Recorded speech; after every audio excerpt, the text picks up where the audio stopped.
Hello, everyone, and welcome back to the second Proving Grounds Open Qualifier as we are moving along with the circuit. I'm going to be Matt Cubby Samuelson. Joining me today, I've got my two good friends, Beatdown Boulevard and Sawaria, to take us through all the action. So we have a more good series, more clarity on who's going to make the playoffs in our first series, more clarity on who's going to stay alive in the tournament in our second. Excited to get into the action as my two Canadians are joining us for this American broadcast. Beatdown, how you doing today? Doing great, Cubby. Excited to be here. We were joking about, color casters never getting to directly work with each other in any capacity, so it's nice to be on the desk with you. I'm excited, man. Part of the role swap. And then our special guest for the first series, we've got Sawaria, a 3-year-in-a-row Challenger player and sub for Wildcard's main roster. Sawaria, how you doing? I'm doing real good. I'm excited to be back on the desk. Just happy to be here. I'm excited to have you as well. We have some even more bot lane expertise, something that I always enjoy, near and dear to my heart. And we have a couple good bot lanes to look out for in both of our series today. But before we start to set the table for today's series, I have to revisit some of the action that we saw on both streams yesterday, as of course we are going live on twitch.tv/academy and twitch.tv/unified live. Yesterday, the second stream saw some close series as both Immortals AoE and EG Prodigies were taken to their limits by Ginger Turmeric and Redbird Esports. Beatdown Boulevard. Any thoughts that you saw from those? I think both series were honestly super great, super exciting. I think the most interesting is probably one of the clips that we were talking about there from the IMT series, where Shoji, I think, had a really great play on the Victor, really big fight turning. And I think it was interesting because if you look at the other series, the EGP series, it didn't seem... It wasn't as close as the scoreline indicates, I think. Because that game 3, if you ever get a chance to watch it, whoever is there, it was a stomp. Yeah, EGP bouncing back after dropping that first game. And hey, both of our, or I should say all of our third LCS teams still staying alive, moving on to the playoffs, as that is what Immortals AoE were able to accomplish yesterday. Of course, EGP still playing in what we determined, and most people believe, the hardest group that we have for this tournament. We'll still be playing to see if they can make it out of the group stage and into the bracket stage, but that will be next week. Now we have more games today, but still want to go over, we had a couple of week 1 plays that we wanted to hit on. We have a special video coming right to you about some of the action that you would have missed in the first week. Clearing waves, the Elder Drake is up, but I don't think Ginger Turmeric really care that much. They're just going to send City Witty to attempt to get a steal while the rest of the squad go for the end. How much can you commit to this Elder Dragon right now? You have to teleport back into the base. That's exactly what they're doing. Can they actually secure this buff, though? Into the base! He gets the steal! City Witty gets the kill as well! And this is disaster for EGP!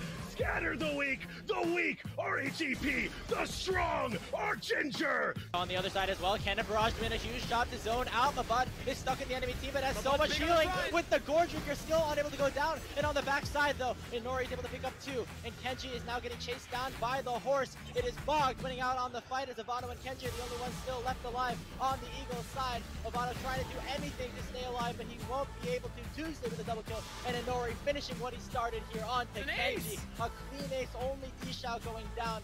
Fully committing to the end. Animaker up in 20 seconds. That is the mid lane inhibitor turret dead. Ezra ultimate used into the base, Tesserux. Oh, here we go. Call the force goes off to go after Shochi, able to get the knockback on Shochi. Shochi falls before getting the shockwave off, but the minions are taking down the base. The minions are doing work. Redbird have to do work faster. They're going after the Nexus towers, but the Nexus towers are healthy. Trevor doing Anime Girl's doing it! After the Nexus tower number 1, it will fall. There's Anime Girl. He's Anime Girl! the base. He is going for the back door. Structures are getting destroyed. No way! Some way! Immortal AoE! Backdoor Redbird! I can't believe what I just watched! Fear in return, no deaths just yet. Auto Orange unable to get into the pit, hops up the wall with the Steal it! manages to steal the Baron! How does he do it? Maryville managed to take away the one thing that could have put Nameless Randoms in the driver's seat, but Nameless Randoms aren't done yet. Cornered inside the pit, Rocket connects, and forward they go! APA going golden just in the nick of time, and Maryville continue to... Actually, we're seeing a flank with the charm. 3-man charm, but it doesn't do any damage. It doesn't do any damage. They're not here yet, but it has bought time. It's bought time, and they're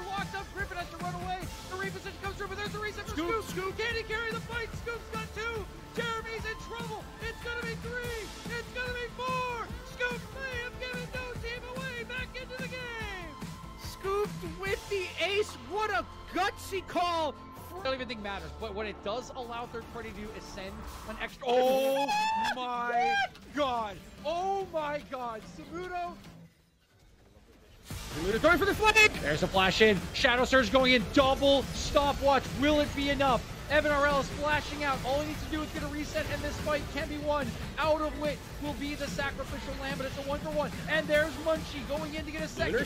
He has to kite back, but the rocket will take him down. And now PCL is coming from the flank. He's already got one. He's already got two. And this is the death knell. Maryville Saints are marching into the enemy base.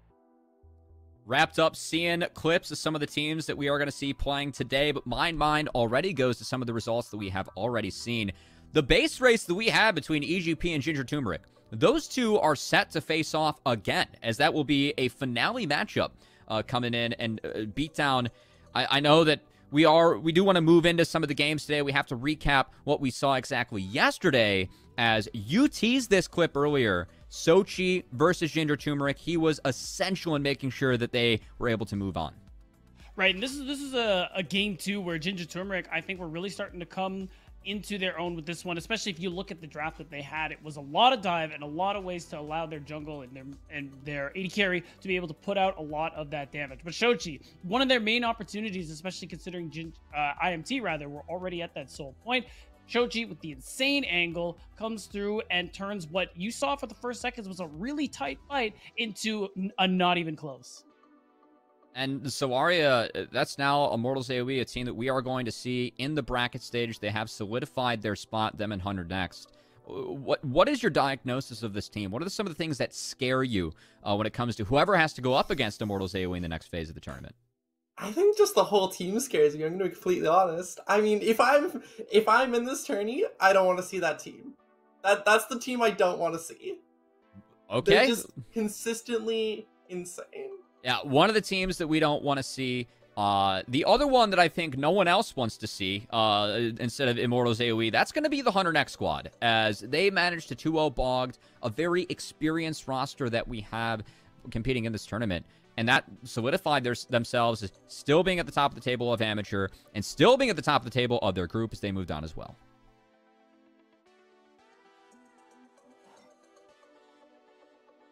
Yeah, 100 next, they're just an insane roster.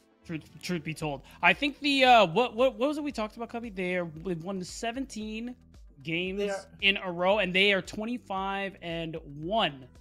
They've dropped one game between last tournament and this one. That's including the first OQ coming through. Like, this team is ridiculous.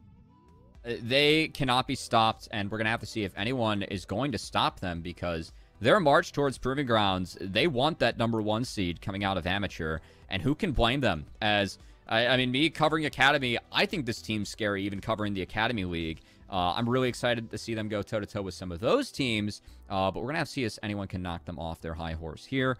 But speaking of that, we do have to start our day, starting to move into what we have for day 4. As speaking of high horses, we have our #1 seed of Group C No Team going up against Maryville Saints, the #2 seed, and as well on twitch.tv/unified live. Maryville University tackling Taco Gaming. You can tune into that stream if you'd like to see that matchup. But for here, we're going to start to dive into No Team versus Maryville Saints. And I know that something that we really want to talk about early and often in this matchup, I'm going to start with you, Sawaria. It's going to be the junglers, because I know that you, being our special guest, you came in saying, I'm excited to watch Griffin and Kind Jungle go toe-to-toe.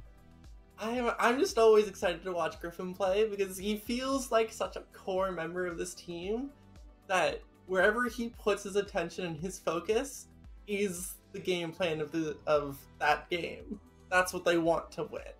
And so it's always interesting to see where he goes and what he does to set up his team. And I'm really interested to see how Kindred Jungle faces up against that. Yeah, I think...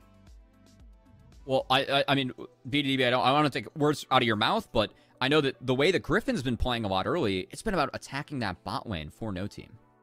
It has been, and they've been, especially the last couple of games, you look at their most previous series, they are playing towards that bottom side of the map. Blaze, as we know, very often a player who does like to leave lane, try and move to kind of facilitate Griffin and allow him to make these plays happen, means that he is able to have this impact on the bottom side of the map here. Scooped a player who's been playing quite well lately on the squad. So you can see all the resources that they are giving him here. You can even see it in this clip. Blaze gets the priority, leaves lane to apply all of this pressure. And even though it doesn't result in a kill here onto Jeremy, you get teleport out of Toasty. You force these resources away from your opponents just with being able to move across the map and have that impact. And that's something that the side of Maryville, they're going to have to deal with and figure out a way to deal with going into today, because it feels like the way that the Maryville Saints roster has gotten wins, as you were kind of pointing out, Solaria, it feels similar to how Maryville's main roster is getting wins, but there are some specific aspects where they're changing up game plans here and there to fit the personnel that they have on this roster. It really does feel like they've taken the standard Maryville game plan and just adjusted it to the players that they have, and it feels very similar. You can see the same game plan, but it's just got all these little bits and pieces that are slightly different that make it its own, and it's interesting. It's interesting to compare the two.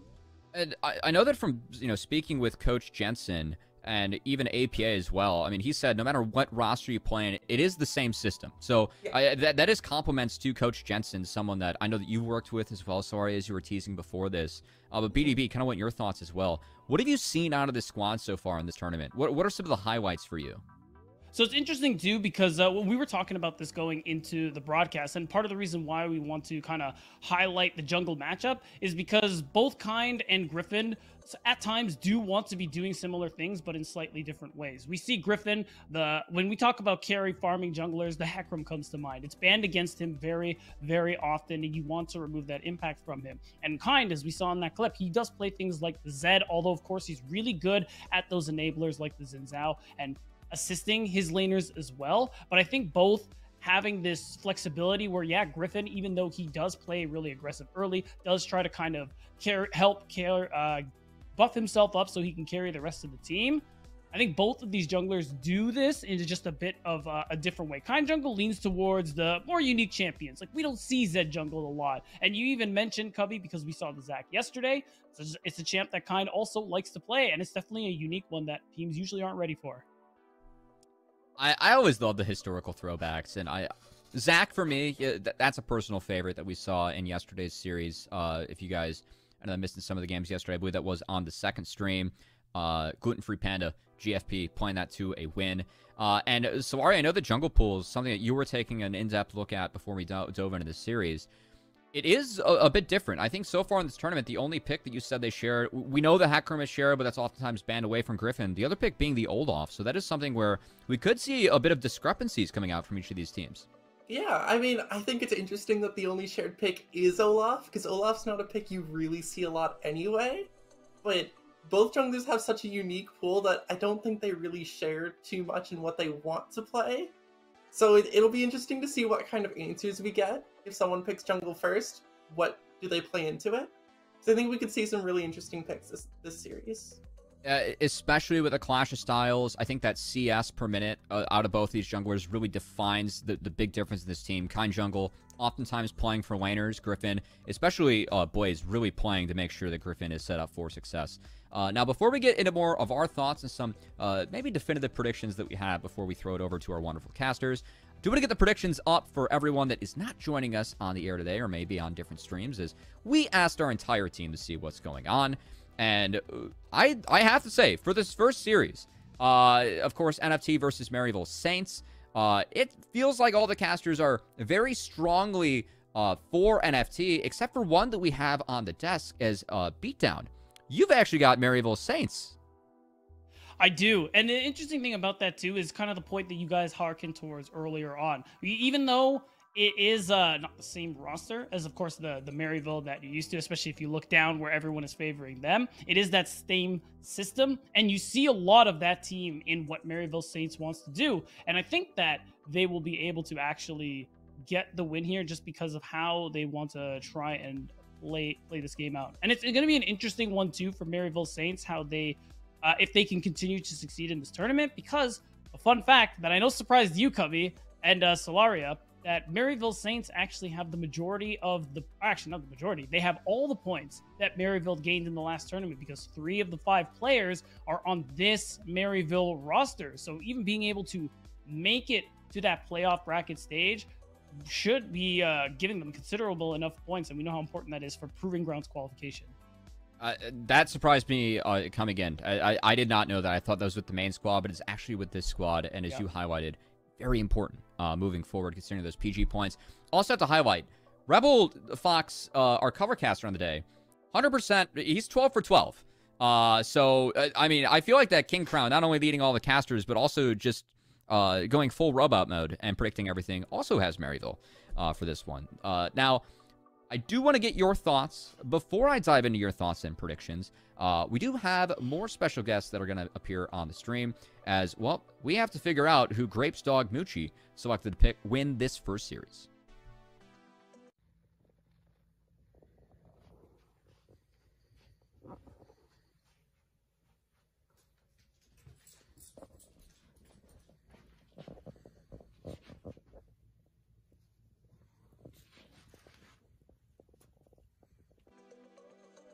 I don't know if it's toy bias. We could chalk it up to that, but I feel like Moochie has spoken. And now I have to get some more thoughts from the rest of our desk.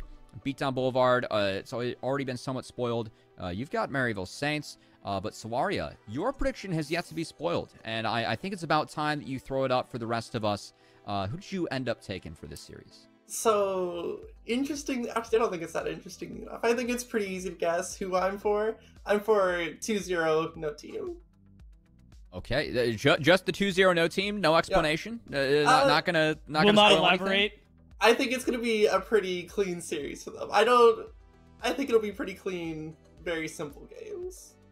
Okay, clean, simple. That's from no team. Beatdown Boulevard, you've got the Saints. You've already kind of elaborated a little bit for the 2-1, or I should say a 2-1 for. Cubby, I can explain. Whoa! What happened? I forgot to tell Cindy that I wanted to go for no team. And that's my entire. I know. And then when Hyper messaged me for this exact thing, I just thought to myself, yeah, clearly I put no team. What am I talking about here? So does it look like I'm hedging my bets? Yes, it does. Am I? I don't know. I have to look up what hedging your bets means. This is some sus behavior. I thought I had fully dedicated analysts. That's a part of the role swap. Beatdown, you're already switching sides. I'm afraid you're going to betray me next, and I've got you for the whole day. So we're going to have to keep you loyal. I'm going to stay loyal to my original prediction. I've got no team as well. I really think that Griffin is someone that has been fantastic. Someone that is very exciting if people don't know at home. This guy's 15. And if you see his interview and see how he talks, this guy plays and has flair. And I think that's someone that for a young kid, the confidence that he brings and the improvements that he's shown so far, he has a great chance to take down the top collegiate program. I know it's their B team, but this team is legit. They have the system in place that Jensen's built across the entire collegiate squad. These guys function more like an academy team. And I'm really curious to see this test, but I have faith in no team along with Solaria.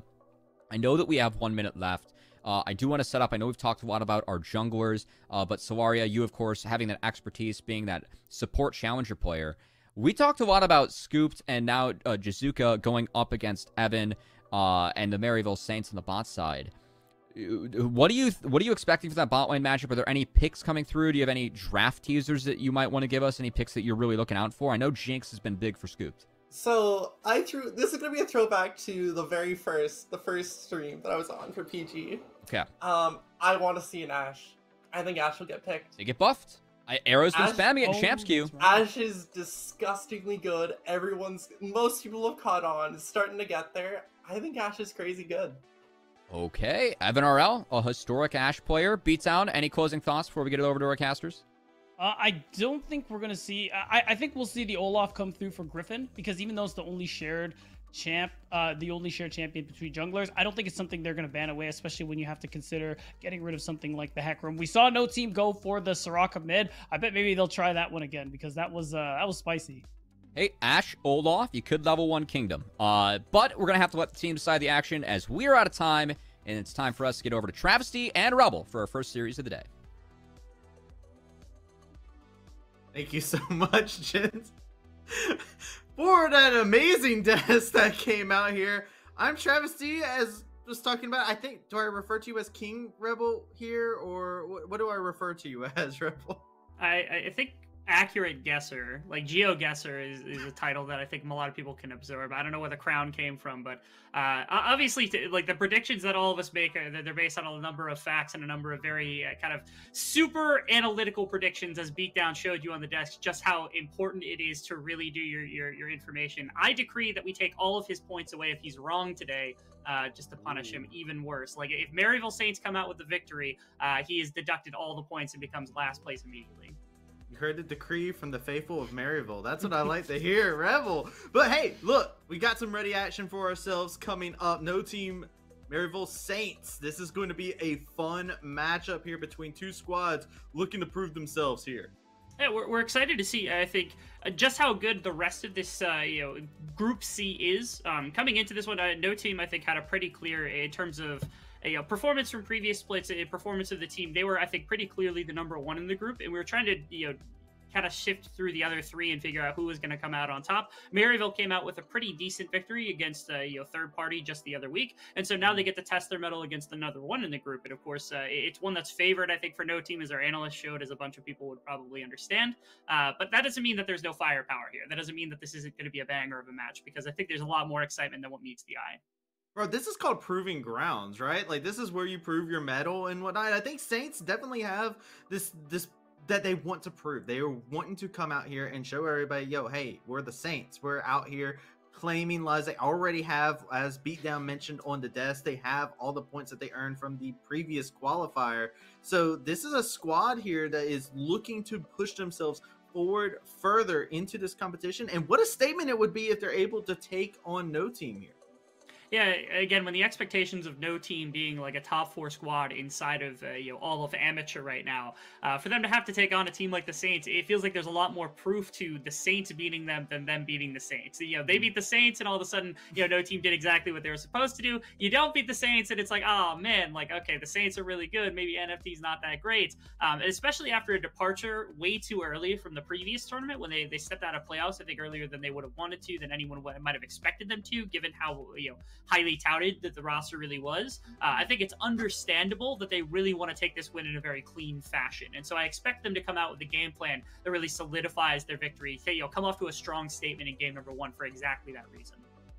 They have a plethora of talent, right? We've seen it. It's been shown on full display in the previous qualifier. I'm looking forward to seeing what they have to display here in game #1 of this best of 3. We're in the draft phase, seeing what bands are taken off the table.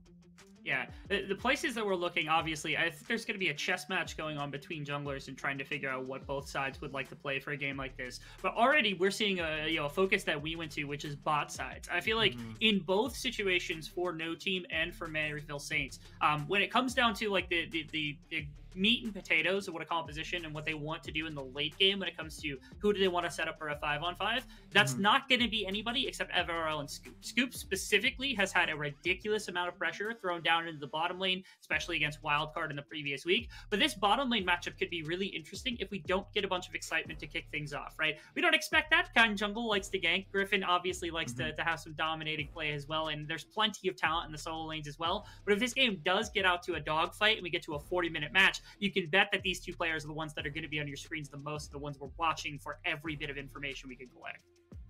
Love the fact that you say get it sighted as soon as Jinx gets taken away. Like, just go ahead. Nope, not allowed. Scooped. We've seen what you do on that champion. Final ban is that Syndra away from Get Back. So we're seeing NFT. They're looking to try and, target a couple of key members here. Yeah, actually, in the return ban, of course, to the Olaf, just it's head nods back and forth between the two teams, taking off very powerful champions that either side can use, and with the rest of the hyper carries off the board, you want Scooped on something he's going to be able to work towards. I know Kai'Sa in the previous iteration was a really big pick, but here, if they had the chance to get their hands on the Aphelios, you're going to take that 100%, because there's nothing else that kind of matches what late game can be held by this champion. So now it's up to Maryville to try to pick what it is that they're going to go for, and they don't even bother with a bot lane pick. They don't bother with anything else. They go Karma immediately into this Hecarim, so that you got Kind Jungle on something that he can gank very heavily, affect the map with quickly, and a team fights really effectively well. It's going to put pressure on that Aphelios. Bro, what you know about a stampede that Maryville Saints are looking to bring here? No team. What's the answer going to be? There's still a couple picks. Thresh is still open as well if they do choose to pick it.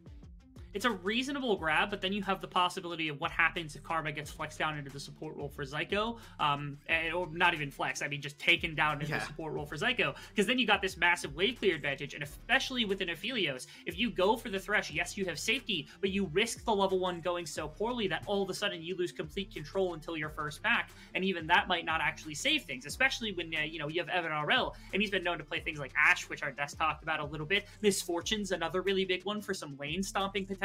They're both great to throw into a composition that likes to play around ultimates, which already fits with Kind Jungle. So, you know, it's a great potential for what Maryville has in the back pocket for their ADC pick. Blaze on Rise here, though. Gwen also picked up alongside with it. So some powerful picks coming in. You can see Maryville Saints are having to think about this for a moment. It's a Kali coming on to the Rift. And again, potential for not only laning against the Rise, since it's a little difficult to just like trade into the Akali. It's a little bit more quiet of a laning phase. You don't have to worry about it. Although Rise will get push and be able to do quite a few things across the map if the ultimates are used properly for Blaze. But more importantly, I think it's potential again to remove Scooped from the equation. The rest of this team already, like the Rise in the combination with the Gwen, is a strong enough team fight on its own. They do need some CC backing it. But right now, if you're talking about the true threat of what the team is going to bring to the table and wanting to remove Scooped from the equation, this is one of the best champions to do that with. And Get Back, I think, obviously, wants to try his hand at the champion. It's a decently free laning phase to do that with up against Blaze's Rise. Yeah, say less, man. I see a Hecarim and a Kali. I don't want to be an AD carry anymore. I want to swap roles with somebody. Get me out of this matchup. And you see even Thresh, Tom Kench taking away safety nets for this Aphelios as well. It makes me even more curious on what the support lock-in could be, is you're running out of options. And how are we waiting right now for the ADC pick? Because I wonder if they try to hold it as long as possible if they've got something really creative. I know that Evan was also a really big Senna player, whether that pops up here or not, just for the range advantage that you can have. And again, the pushing of basically double enchanter on the bottom side. But that's up to question. I think there's plenty of options that they could go to here for whatever it is. The Jin's fine. I don't like the Jin as much as some of the other stuff that we've talked about in terms of what it can bring to the table, especially when it comes to trying to hard carry a fight. This to me actually kind of points out that they're more willing to put a bit of the carry potential in the hands of what is PCL on the top side, which for the most part, he's been playing mostly lane stall, a lot of Graves over the course of this tournament. And so I'm wondering if they actually get him outside of that box a little bit and put him onto something he can do a little more damage on. I wonder if the Jace is in the back pocket. Yeah, we've seen PCL be a traditional player in previous splits where he's been able to grab like things like the Aatrots and take over side lanes and whatnot. So PCL got our question mark. We got a little bit of eyes there as Lulu Scion. Now, this is interesting just because now all of a sudden, if it is a Scion lock-in, it goes into one of your solo lanes, and it does fit this not only engagement and this frontline type deal, but you can do a lot more inside of the laning phase. So it becomes a jungle Gwen, which fits a little bit more. I'm a little bit pained. I was kind of hoping for the Scion flex there for the end of it, but ends up not being the case. Or it does end up being the case. The Gwen still goes into the jungle. I like the Scion just because it provides a bit more frontline for the remainder of the team, but I think the Renekton can accomplish similar things and has a little bit better of a laning phase to work with here. Now, the real question is, do they actually flex the Karma, which is the possibility? Doesn't look like they're going to. In fact, if this is possible, if this is a real hover actually coming out here, and the lock-in for the Orianna means that it's PCL taking the Akali into the top lane, I really was expecting for Get Back to snag up that Akali and be able to take the laning phase against the Rise. I don't think it's necessarily a bad one, but here they opt into the matchup up against the Renekton, which again, Akali might have mild problems with, but shouldn't be too bad as long as the Shroud is around and you're not getting ganked constantly, especially when you don't have the best kind of ganker in the Gwen. And then you now have this Orianna for setup for the remainder of your team. A little bit more damage to throw into this big combo alongside the dive of what the Hecarim brings. Rebel, I look at this Orianna that rounds out this composition again. I want to go back to another point of like, yo, Scooped, I hope you're okay, man. Just gonna go ahead and send out our thoughts to you. You got a Hecarim with the Orianna ball that's gonna be delivering the Shockwave into the back line with an Akali as well. You're going to have to watch yourself in this type of a composition. There's so many carries though here for the side of no team, because you got Aphelios, you've got Ryze, you've got Gwen. There's a lot of champions that you really dramatically need to keep your eye on in the 5-on-5. And so yes, you've got this perfect dive where you throw a Kali with a Hecarim, you got 2 members, you throw a Ball on top of that, and you get this great combo of members on the other side. But if it doesn't land perfectly, like if you don't get a nice charge from the Hecarim, a nice shockwave from the Orianna, or if Get Back, or my apologies, PCL has to burn the cooldowns, all of a sudden no team can kind of run everything. Their champions are so much better when you take the ults out of the equation and you try to run on 5-on like that, because you've got Aphelios with a Lulu in the back pocket, you've got a Ryze to be able to work with. I think their side laning looks pretty good as well as a potential for some of the later stage of the game, especially into an Orianna and a Kali.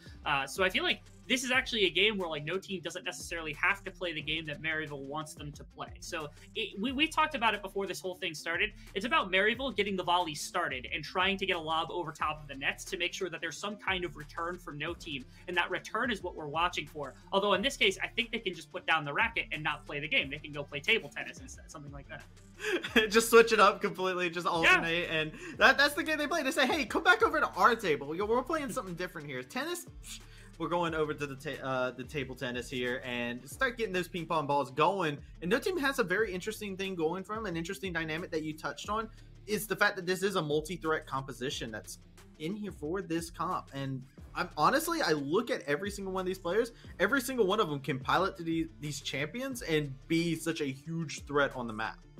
Now, also, typically I'm not a big fan of Jhin into most compositions, especially if they've got big front line, because it's hard to get through them, and that's usually who you're going to be playing against. But in this case, with the Renekton and his Gwen, and even like the Ryze as a front line, the Ryze gets a pretty tanky when he goes into the Frozen Heart, but if you go into that, all of a sudden I think the Jhin gains more value. So they do still have to be careful. Again, the 5-on-5 is pretty menacing from the Saints when they actually get the opportunity, but the early game, you think about Ryze has good setup for Gwen to actually show up if you want to play against the Orianna. It's the same with Renekton top lane, where both of them should have strong enough laning phases to be able to work with. And as long as, again, Scooped and Jashuka are able to get out of the laning phase, we've seen what they're capable of doing in a 5-on-5 as well, as long as those two remain safe. So they've got tools and capable. I feel like the early game is going to be harder to operate if you're no team, but they do have to find some kind of strike, because they don't want to be walking into mid-game, late game, if the Saints have controlled both dragons, if they got Rift Heralds under their back pocket. You can't just let the Saints push you around. You have to find places to strike back here. I feel like key for that is definitely the jungle matchup that our Des went through great lengths to go ahead and put that spotlight on. Griffin and Kind Jungle, both stars in their own right in both of their team comps. And honestly, I look at Kind Jungle, and he's one of those players that we've always talked about this, when he's hot, ain't nobody can put him out. And on a Hecarim, that's one of those champions you can really take control of the pacing of a game and really do everything that Maryville Saints need inside of this comp. Yeah, this is, to me, the Hecarim pick does so much here, because you've got a ton of early pressure to be able to apply. You've got great farming speed to be able to match or catch up to whatever Griffin is doing, because we've seen that Griffin goes to that quite a bit, especially with the support of his mid laner. And you combine that also with superior team fighting, like really solid team fighting for the late game. And this Hecarim pick, I think, just does everything that Maryville needs it to. The crux of the composition is this Hecarim pick for Kind Jungle in this matchup that is really important to the game. This is kind of the person who I think receives the microscope for the majority of the earlier stage of the game. The other person I'm looking at also is Zyko and his ability to support it. You throw a Karma on top of the Hecarim to get that shield for the extra bit of movement speed and for a bit of the dueling power. I mean, you're talking Jhin into an Aphelios and Lulu lane isn't usually going to be under too much threat. And Zyko is a known Pike player, known roaming player, and so I would not expect for Zyko to get out and about and to assist Kind Jungle with just being a menace and poking away at these lanes of no team, making sure that they never really get off to a comfortable footing. Just like the idea of the Karma just saying, all right, I'm going to run into the river, give the speed up, and then run back into the lane. It's cool. But or even like you said, be all around the map, making sure that impact, make sure that poke is present. But ladies and gents, we are inside of game number 1 between No Team and Maryville Saints. And we're seeing just a standard start between these two squads to start us off in game number 1. A bit of spice from Maryville. Potential for a bit of delayed engage. I actually saw this in another game where a team had walked in directly behind somebody else. I don't think it was actually No Team. They didn't do the full wraparound. So I can't remember who the team was, but they went on a full wraparound over behind the Blue Krugs and actually caught, I forget who it was inside. I think it was against Winthrop, so I cannot remember who did it. But it was a fantastic set of play where they were able to catch Vex completely off guard in the tri-brush from underneath of himself, the last place you would expect a group to come from.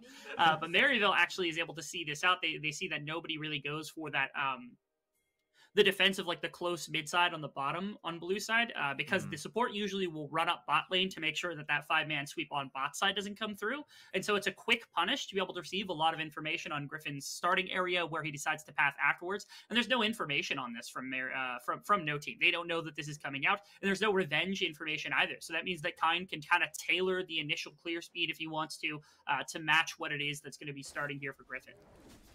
You can even see, I like that Dragoon's looking to try and cheese out PCL if he was to come through the try. I was waiting for him, but goes right back into the lane. So we will see both junglers start on opposite sides of the map, both of them on their respective red buffs.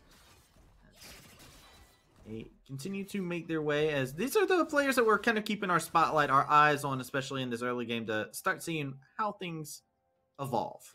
And both of them going for Krugs, which means that it's indication of potentially full clear. Which again, it's a matter of how do you trust your laning phases to go. And I don't think any laning phase specifically outside of bot lane can go super poorly for either team. And so here both the junglers capable of just going for what is a full clear inside of their jungle.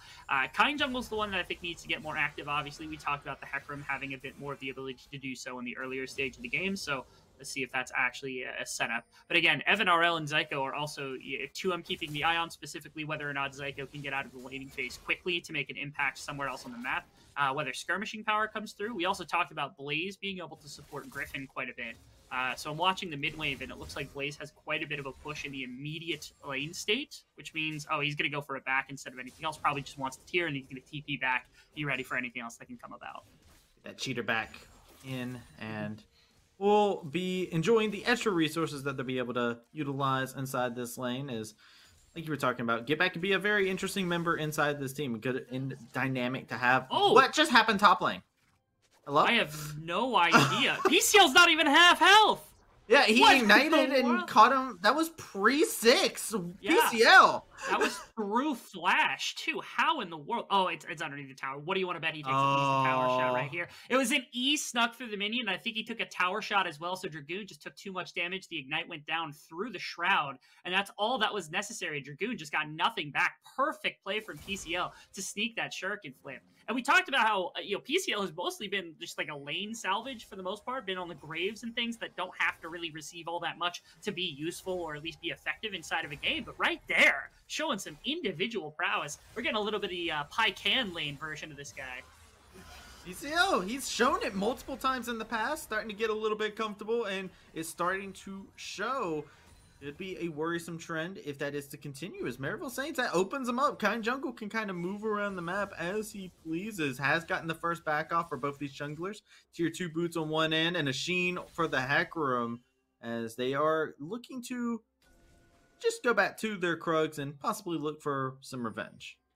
You're going to cut off a little bit. Blaze, again, with the perma push in the mid lane up against the Orianna early, is trying to scout as much as possible against the Hecarim to prevent Kind from getting anything effectively done over the course of the early game. We'll see if that the tracking ends up paying off really effectively. I do want to see Kind make some sort of move on this one. We'll hear a little bit of action alongside the root comes through. I don't think it's going to lead to all that much. Nice it's going to lead to Zyko having to flash away, the flames spitting out, and Scooped gets the kill in the bot side off an overstep.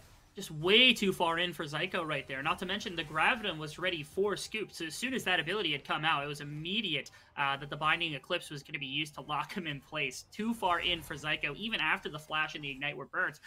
It's really weird, though. I feel like if they had full committed, maybe they could have gone onto it. If like a Flash had come from Evan RL to try to get onto Jisuka, at least they bolt that summoner and the heal potentially from Scooped as well. And maybe the two of them going in together would have been enough to kind of ward off what was Scooped in Jisuka on the return play. I don't know whether that was like a communication thing or whether or not it was just Zyko stepping up for a bit more damage to Pikachu.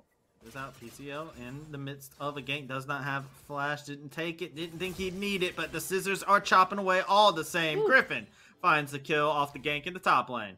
just ran him right down. I would even call it a gank. He was out there looking for wards, trying to scout out what was happening, and honestly, Griffin just ran at him with the ghost, and that's all that was necessary. Like you said, PCL with none of the real mobility couldn't shuriken flip to get away any further. Doesn't have the ultimate yet for also additional ability. Now, one thing is, Griffin, of course, did reveal on top side, and that means that Kind Jungle can take the dragon. He's a little low right now. Not really low taking that one. It's not easy as the Hecarim, but thankfully Zyko is there for the shielding, for the assistance for the pony.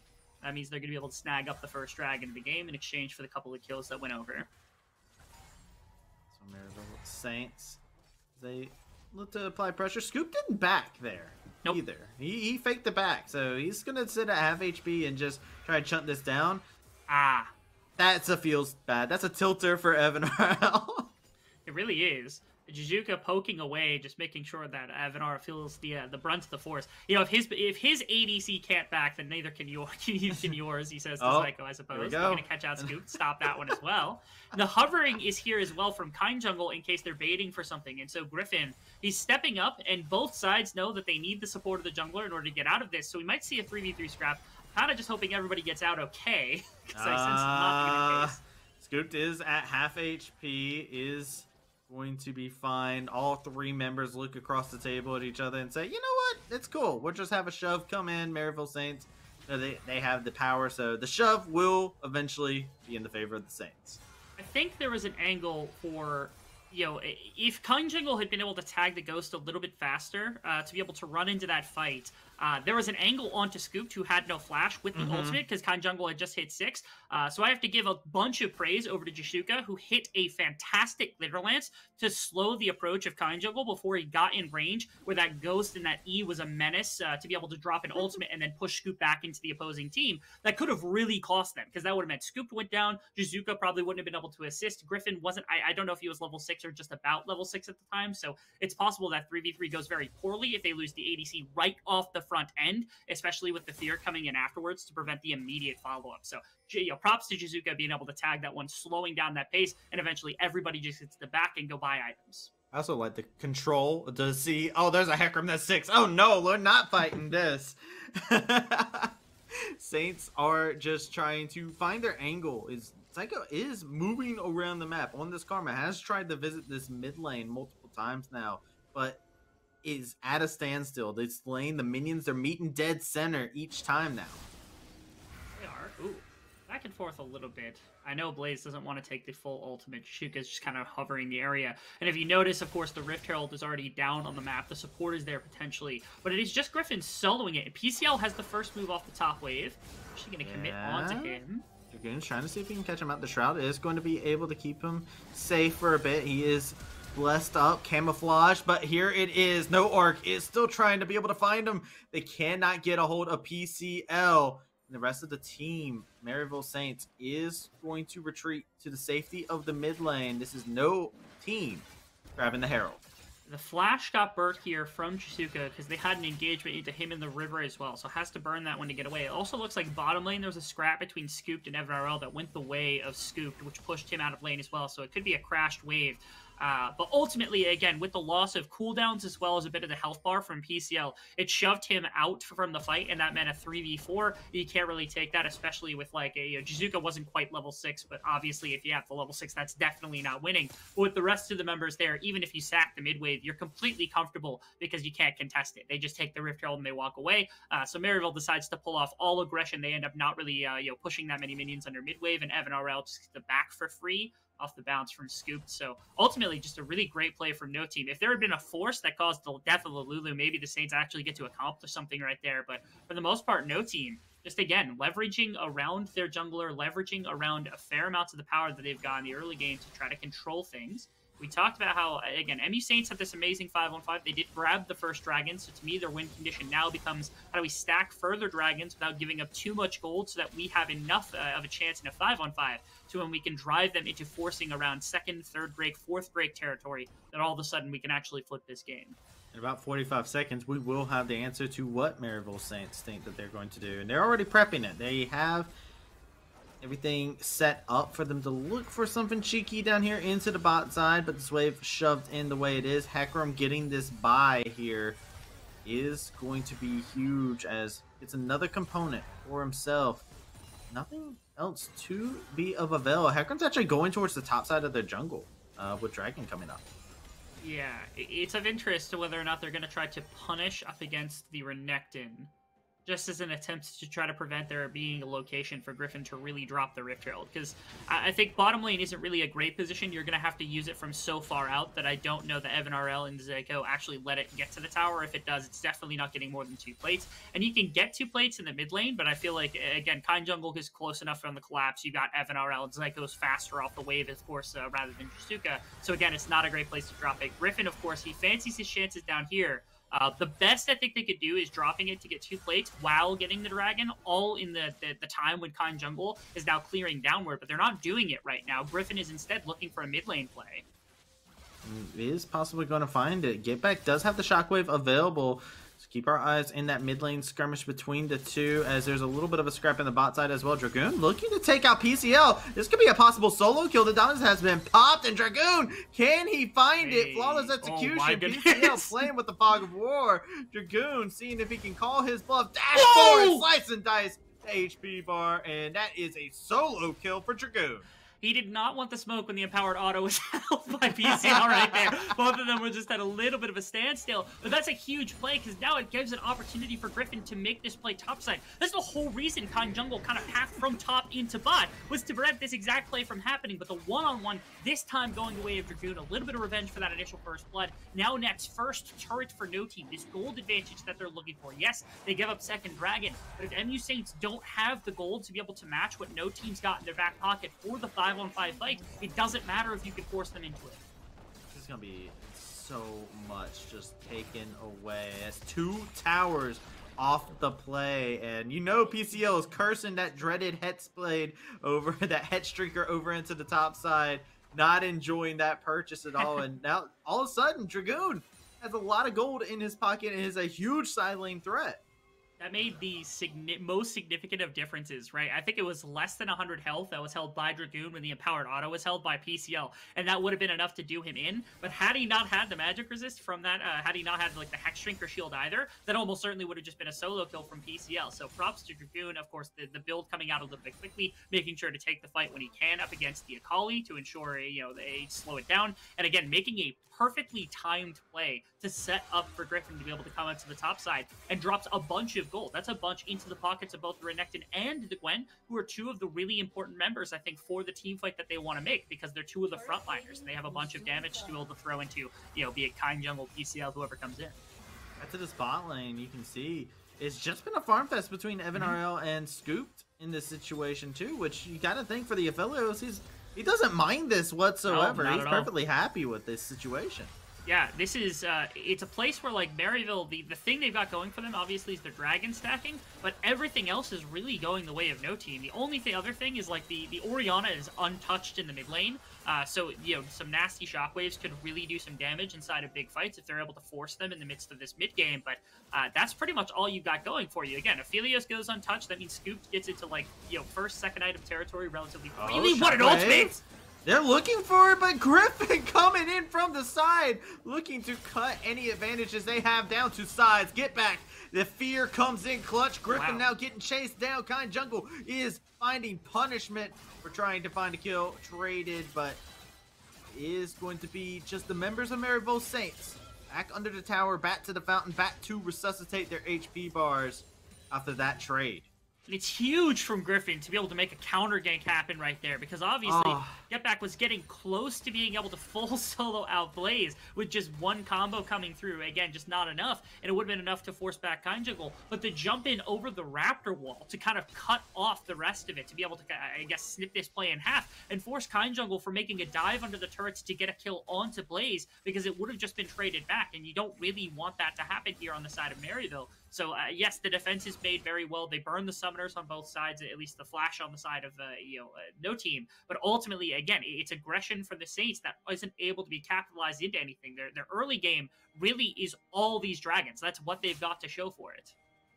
No gold really that has been able to be accrued. They haven't been able to find these kills in these moments. It's been close, right? Like, no team has been getting out of these fights with just the skin of their teeth. They've been finding these moments where they're just barely able to live, but it's the side of No Team that's able to get the objectives that they need. They have the gold lead in favor of themselves. They've been able to accrue this lead. As you can see, with the gold lead over time, it's just been slowly but surely increasing as the game goes on, and that's not what the Saints want. The margins on a game like this are so small. Think about the play in the top side that led to such a snowball in terms of goal. Think about what happened in the jungle also, where they were so close to getting the pick off onto the Lulu. Think about the bottom lane also, where that glitter lance slowed enough for the side of Kong Jungle to not end up in a good position. It's literal tiny single ability differences that have made such a difference in this game. You can see the ramifications of them so well, just time and time, but they've led to what is now a 3,000 gold lead for No Team. And I want to highlight Griffin as well, because I feel like this Gwen has been in the right place in the right time. All the kills have been Griffin being in the right place. Like, you saw Akali go to search for a ward. All right, Griffin's there. You look at the dive that happened in the top side. Oh, yes, there was a setup for it. But, hey, yo, Griffin was there in position for it. You look at this play in the mid lane. Hey, yo, Griffin's here. He just jumps over the wall. He just got chickens. It's great. Now we get to come back and we just see Griffin in the right place again. Second Herald secured for No Team. You want to talk about absolute stud youngsters inside of this tournament. I know we get to talk quite a bit about Sniper for 100 Thieves, but Griffin is another very young player in this jungle position that's got a lot of hype behind him, and this is a great game. Why? You see what No Team is able to do when they're playing around what their jungler is capable of doing when it comes to game knowledge, and like you said, being in the right place at the right time. Capitalizing on that top lane, being able to contest PCL for that ward with his Ghost. Everything else that's come through in the game that Griffin has really done right has led to this lead. Pretty much, I wouldn't say single-handedly, but just about as close as possible. He's kind of the driving piece. Oh. Vigil coming in. They're looking for Griffin to try and find somebody caught out of position, but this fight is so separated, so scattered. Blaze is just now joining the fight, but the Rune Prison hits a vital target. Kind Jungle using the onslaught shadows to try and get some distance, but it's not enough. He's going to find himself dropping. Akali grabbing some fools over into the back line. Shockwave connects as well. Aphelios taken off the table. The Curtain Call does its damage as needed. The Glitter Lance is just there to dissuade, and Maryville Saints, they got the HP bars in their favor. That was a really close fight. It got split immediately, and unfortunately, Get Back got kind of shoved back towards the back of the fight, and that forced the Saints to take an engagement a little bit before they were ready. I think 5-10 seconds later, this fight looks immaculate from the Saints, as they're able to put all their pieces together in one cohesive piece, but instead, they kind of had to jump the timer they were looking for with the bot lane roam, and because of this, that meant that, like, Kind Jungle went down too quickly. Thankfully, PCL was able to sweep up on the backside of the fight, and also be a ball delivery for Get Back, which was humongous as well, end up turning that into a 2-for-2. But I feel like a little bit later on that, or if Get Back doesn't get shoved completely backwards, we either get nothing on bullets or Maryville with the Dragon Timer up. That's a big thing. PCL is actually pretty terrifying inside this game. Got the solo kill early on, and now inside of a fight was, like you said, the ball delivery service that was needed, and also is just playing that janitorial role. And I think now No Team has the fear where the Akali might come from next time. We got Herald summoned into the mid lane. Possible scrap to happen. Evan RL holding on to that fourth shot, was looking to cash in on somebody, but won't be able to get in range. Some damage on this mid tower, but Ocean Dragon is live, and it is the target of No Team's affection. I'm looking for ultimates, and right now pretty much every significant one is up on the side of No Team. They've got all of them, and right now it is only the ultimate from Akali and the Shockwave available if 5-on-5 wants to get started here. Oh, Shockwave onto 3 members. PCL's in the backline against Scoop. There's not Dragoon John to be able to find himself a kill onto the Karma, but PCL put in the work as needed. Scoop is dropped down very low. Has to see if he'll be able to kite his way through this fight. The Wild Grab is still there, and Aphelios finds the kill into Oriana, and a little bit of an overstay from Saints. A little bit of overconfidence fights them in the tail, and No Team come out huge. It is a massive Shockwave to kick things off, but it just does not matter. No Team walked right onto the ball, too. They didn't care when this came through. First off, great Rift Herald usage to set this up in the first place. And again, the ball, it made this look like it was a winnable fight, especially with PCL in the back with the ultimate up, but they don't have the front-to-back damage. That's not what the Jhin is for when he doesn't able to kind of work through everybody's health bars, and when he's not very accelerated in a game like this. You see the health pool that working with before everybody else went through. This is the topside play where Griffin just runs down PCL. But again, everything comes back to like, this was all intended to work in one swift movement. No Hecarim ultimate meant that fight was going to be harder. No Jhin ultimate meant they didn't have the kind of chip damage to start things off the way that they wanted to. And again, this is an ult-driven composition. No team playing around the timers gorgeously, being able to come out with another close but very significant win. Good team fighting coming out as well. We hyped up a lot of like the kill participation that comes out from this bot lane too. I want to bring it up. This Lulu in the bot lane shaken not stirred. Looking at this 007, looking fine. The positioning has been phenomenal. And you look at this bot lane, they're getting into these team fights and the Shockwave looks immaculate when they hit these fights, and these are threats that you do have to deal with, especially when the Wild Growth doesn't have to get used until the very end of the fight. It's a worst case scenario, obviously. When you hit like a 3-person shockwave into multiple members and you can't capitalize with more than a single kill on the side of the Saints, you know that there are problems going on, or at least that there is a problem inside of the game. I'm hoping they can turn that around because, again, that shockwave in a much more even game state looks so much nicer. Or if they've got the ultimates up, that looks so much nicer. Again, it's the plays from the Saints that are looking nice, but they're just not quite there. And no team capitalizing every time an opening is given. MU just not able to return fire when the time comes. Check out the itemization that is here too. There we are seeing the itemization show the gold lead now. No team sitting on 2 items completed on most of their members. And even look at this, they're just starting to up the Baron. There's no clue here. They're tag teaming up on Dragoon, and Dragoon's still going to get somebody at the end of the day. He's a monster in the side lane. They have to bring over the Karma to make sure that they can deal with this Croc that's been unleashed. Baron secured while this all happens. No team get everything they could want.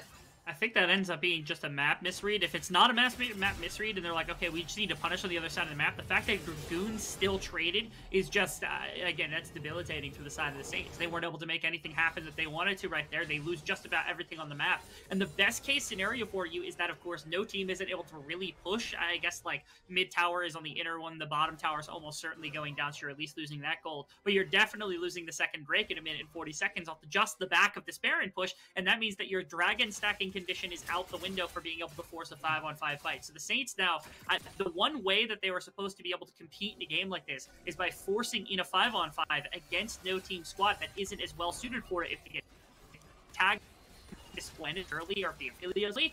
Not gonna anymore. They don't have to play that. Again, this is a volley over the net racket coming from the Saints. Apparently no team had a baseball bat and just cranked it right out of the stadium. Most terrifying you can see at a tennis match is when the opponent brings the baseball bat in. That's exactly what no team is doing here. Maybe even just some oversized scissors as Griffin is looking to tear apart and get back here. The sombrero comes in, does a good amount of damage to Griffin on the return. The Gale Force going in, the shields from Lulu. Perfectly balanced over onto the side. PCL looking for a flank. He does get the shuriken toss. 1-2 scoop, but isn't able to find the key member that is needed. Kind Jungle looking to zoom into the back line, use the ghost to see if he can catch anybody out. But the healing is so much for Griffin. Now Kind Jungle has to run away as swiftly as he can as he is being hunted.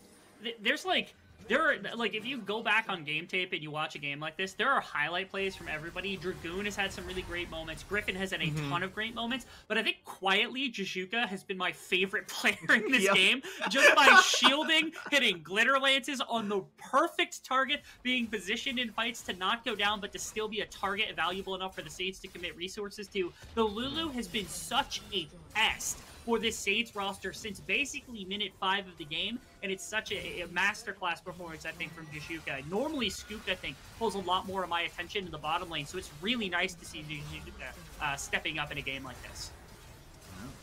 Let's see if Saints are going to continue to taste purple as they are trying to push their advantage a little bit forward. Here we go. Onslaught Shadows has been used. One final fight for the Saints as it is 1-for-1 so far. Beautiful kiting from the Saints as they are going to use this curtain call to try and line things up, and they lined them down and they shall fall just as simply as that. The Moonlight Vigil coming in, Scoop looking for the 1v4, bring it here, is going to have to retreat from this fight, get that HP bar back up to a kicking standard, but No team grab the inhibitor, they grab towers, and they have to limp away from the fight. Oh, scoop that red-white there. I could see that he wanted to fight so bad. 200 He's years, like, man. it's time. It's time, man. It's time. Let's go for it. Unfortunately, not going to be the case, and a great decision to not push any further. The inhibitor on the bottom side is going to be hard to deal with when it comes to cross-mapping against the Baron on the other side, especially because now they can focus on pushing out to top lane and mid lane on the side of no team, and that sets them up for another Baron pretty easily in the next coming minutes. The 5-on-5 finally seemed to do some damage, but it was mostly off the back of Griffin going really aggressive on the front line, Kind hitting a solid ultimate. I don't think Get Back ultimate, unfortunately, got much done right there. I don't even know that it was attached to Kind Jungle. I didn't see it actually in the midst of the slew of all the abilities that got thrown. But what I do know is it was the ultimate from Jhin, the rest of the damage. Once they got Griffin out of the way, all of a sudden the rest of the fight started to look like it had some air behind it.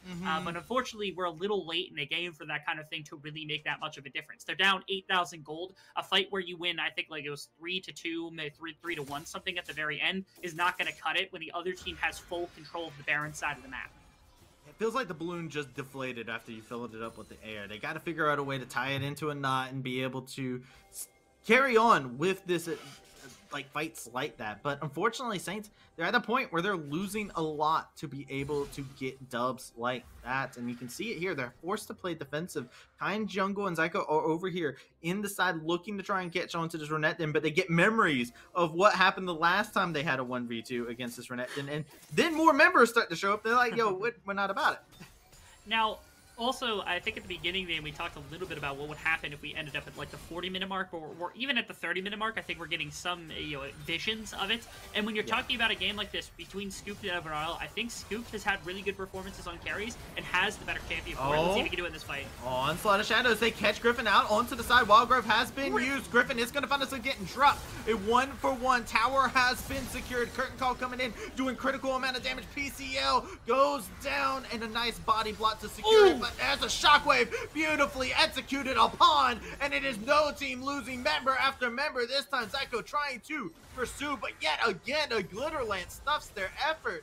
And the Saints, they lose a tower, they lose 2 members, but they are able to come out with the kill advantage, at least in the fight. And again, it is a tad bit of over-aggression coming in from Griffin, who tries to get into the backline to remove the threats. If it's Orianna, if it's Jhin that you're actually removing in exchange for yourself, it is a one fight. The fight is over completely. Unfortunately, Griffin can't get there. It only trades off for Kind Jungle. And then you've all of a sudden got this Akali with all cooldowns, an Orianna with all cooldowns, and a Jhin with most cooldowns, able to take a counter fight into you when you've pushed into their base. It's just not going to be a winning equation, especially when Get Back consistently hits these huge value shockwaves. Pretty much the only way they get back into the game is through these big value shockwaves, and if Griffin continues to walk too far forward. Again, play on your pressure. You have the tower down. You don't have to push past the tower to go for the inhibitor or to go for kills of any of the kind. You just keep the wave shoved in, you go for the Baron, and all of a sudden you can start to set the siege trap. There's nothing else there. I like to think that Scooped likes no other direction but just forward too, and it's just Saints taking full advantage of that. They're like, this guy, he's gonna play forward, and he's just like, wait a second, he still has Shockwave? We're at the end of the fight here, and it becomes a mess. But now Baron started. It's melting in front of their very eyes. They know it's coming. TP being used. They're trying to see if they can catch a member out. Evan RL taking so much damage there, forced completely out of it. Is going to be able to eat up some fruit and get a little bit of HP back. Griffin goes over the wall, and Zyko gets immediately popped. Gwen is trying to jump forward again, but a little bit of an overextension. PCL is going to be able to find himself a kill on that. Another catch. Blaze trying to see if he'll be able to catch the back line. It's dropped down so very low. Has to go golden. Scooped gets the Baron while all of this is happening. And yet again, a similar situation. A 1v4. Scooped already finds himself one. Kind Jungle looking to see if he can grab another, but it is Scooped versus the world, and woo, Scooped has got his work cut out for him. It's such a weird set of plays that we've seen over the last few minutes, because no team, they keep going for like these really hefty kill shots. Like they're putting all of their weight into these plays and just thrusting it around, and it's missed probably 3 times when it comes to the mark that they're attempting to hit. First, the bot side play, that ended up going awry because it was 3 kills. That makes sense. They stayed for a while on the map, and that was a little bit more of an overextension that they were ready for. The second one on the top side just felt like over-aggression from Griffin. This time, 4 members of the team are encroaching into the Sage jungle while the Baron's on 1,000 health. Take the Baron. Just finish the Baron. And if they come in to fight you, that's what you want anyway. That's why you're going over the wall. So it's only Scoop that lives. He is the most important member, so I'm glad to see that he was able to survive. Yes, he kept the Baron, and they could be able to use it. But again, without the soul point being there quite yet for no team, I'm a little hesitant to say that they're okay making plays like this when they keep giving Ak 1,000, 2,000 goals a time. Yeah, but look at this. Griffin is caught out in a position here again. He's laying in a good amount of damage while this all happening, but look how spread apart they are. Lulu not with the rest of the team at this moment. PCL looking to see if he'll be able to find the angle for a possible assassination. The curtain call is going to be able to lay out a good amount of damage, get the slow, trying to get a setup for the Saints, and now it's dragging, being secured by no team. They melt it so swiftly, and Maryville Saints, they are in the inside trap, but check this out. No team say we're opt for the bot lane. See you later, nerds. Easy enough for them to shift into bottom side, get this wave up into the inhibitor, and they still have the Baron on Scoop, which is the important bit. I think that's easy enough for them to snag an inhibitor right here. But I do think other than that, even if that's on the cards, it doesn't even look like that even potentially ends up going through. ECL trying to get a little bit of a wraparound. Again, they want to look for a fight. Fights have worked out for them when they've kind of walked into the base. That is, no team has walked into the Saints base. So it's of interest. They also still have big cooldowns. They've got their 3 main team fighting cooldowns between the top side of their map, basically. So we're waiting to see whether no team actually susses this out or whether they're going to fall victim yet again to another really big set of ultimates that could, again, deter yet another attack. Yeah, Griffin just keeps taking some hits here. Blaze goes forward. Get back doing an excellent job. Tony, beautiful shockwave to connect on the Scoop. He goes golden to avoid most of the damage. He's going to come back into this fight. He is trying to see if he can put a little bit more damage. Beautiful Kinding to be able to secure the kill onto Kind Jungle. And now the advantage is in favor of no team, but Griffin is low. Scoop at half HP. Blaze is at half HP. They are in a troublesome situation. TP from the Rise going over into the top side. This could be the trigger for the Saints to look to continue their aggression forward. Seeing if they want to pull the trigger onto Dragoon. Are going to go forward. Go golden for PCL. Scooped is in a troublesome spot now as the damage coming through. The curtain call is there, laying out a good amount of damage. It is the Lulu surviving, and Akali's sacrifice was for naught as Scoot finds kill. No. Blaze cuts off the retreat. A double kill coming in. No team coming out ahead on all fields, all lanes. And it is going to be the Nets as they set their sights upon the Saints. Only have 2 members to defend. That is going to be the game as Get Back gets torn apart.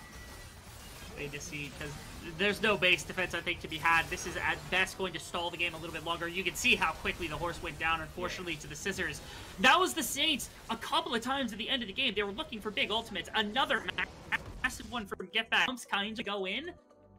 Just ends up not really mattering all that much. It kind of unfortunate pretty much across the board because they had big value ultimates, but they were so far down, it didn't matter. And no team finally cleaned things up. They were patient. They didn't throw Griffin way too aggressively into the front line. They knew how to play out the team fight at the very end of the game, and they were able to execute. That's a really solid masterclass, not only in the jungle, but also transitioning eventually into later game. The questionable decisions were kind of problematic for me, but outside of that, no team looking very, very solid.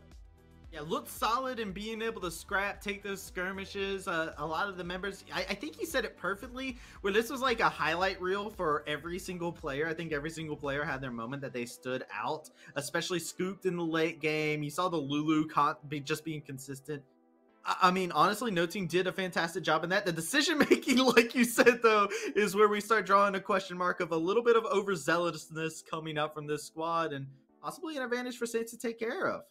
It was, to me, at least on the side of the Saints, the diagnostic is it was too quiet to get better early game like this, as well as the Hecarim not accomplishing, I think, as much as they would have wanted to. Those 2 champions, if you can get them together and start making impacts when it comes to like Rift Herald fights and things like that quicker, all of a sudden the early game, I think, like changes the landscape of every way that every fight is played out for both teams. But because they didn't, they let too much time for no team to really get kind of the bearings to everything. Again, those highlight moments made so many crucial decisions for the side of no team very easy to actually mask. It got them this big gold advantage, and eventually at the end of the game, I mean, if Griffin is this massive win and you've got this big rise in Blaze on top of Scooped being a very fed Aphelios, I think you're feeling fine even if you're even on gold for the side of no team. But the fact that they were ahead 8k gold was just going to cement them a win one way or another.